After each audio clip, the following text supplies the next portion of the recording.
At the dawn of the 20th century, British shipping companies were competing fiercely to dominate transatlantic travel between Europe and America.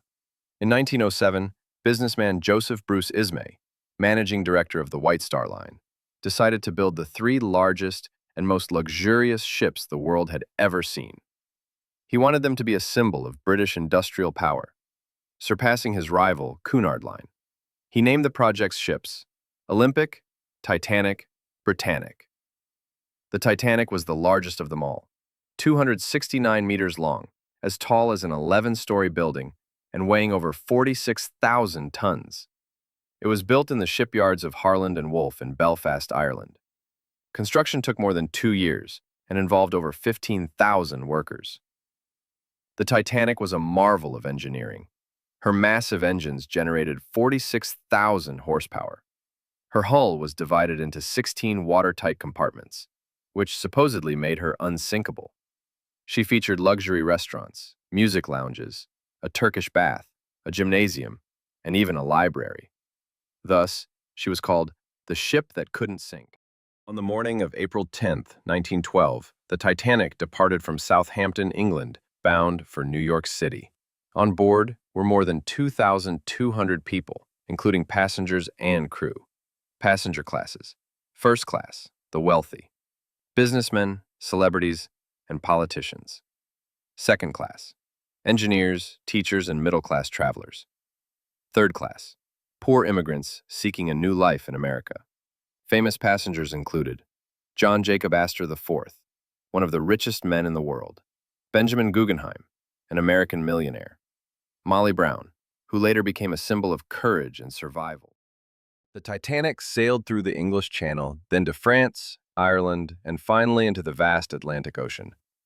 The weather was beautiful, the sky clear, and music filled the ship's grand salons each evening. But on the fourth night, warnings began to arrive from other ships, reporting icebergs ahead in the North Atlantic. The crew received more than 6 wireless warnings, but Captain Edward Smith, one of the most experienced seamen alive, did not reduce speed. He wanted to reach New York on schedule and prove the ship's might. On the night of Sunday, April 14th, 1912, around 11:40 p.m., the sea was calm as glass, and the moonless sky made it nearly impossible to spot icebergs. In the lookout tower, sailor Frederick Fleet suddenly saw a dark shape ahead and shouted, "Iceberg right ahead!" The officer ordered an immediate turn, but it was too late. The Titanic struck the iceberg on her starboard side, tearing open the steel plates and letting seawater flood into the forward compartments. At first, passengers only felt a slight shudder. Many did not realize that disaster had struck. But after inspecting the damage, Chief Engineer Thomas Andrews made a terrifying discovery. 5 of the 16 watertight compartments were filling with water, enough to doom the ship within hours. Around midnight, the captain ordered SOS distress signals to be sent to nearby ships. The nearest one, Carpathia, was more than 90 kilometers away and would take over 2 hours to arrive.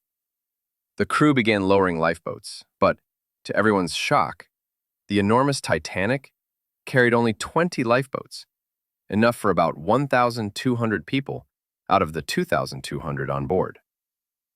Evacuation followed the rule: women and children first. But many passengers refused to leave at first, believing the ship could never sink. So some lifeboats were launched half empty. As time passed, the Titanic tilted further and further forward. By 2 a.m., her stern was high above the water.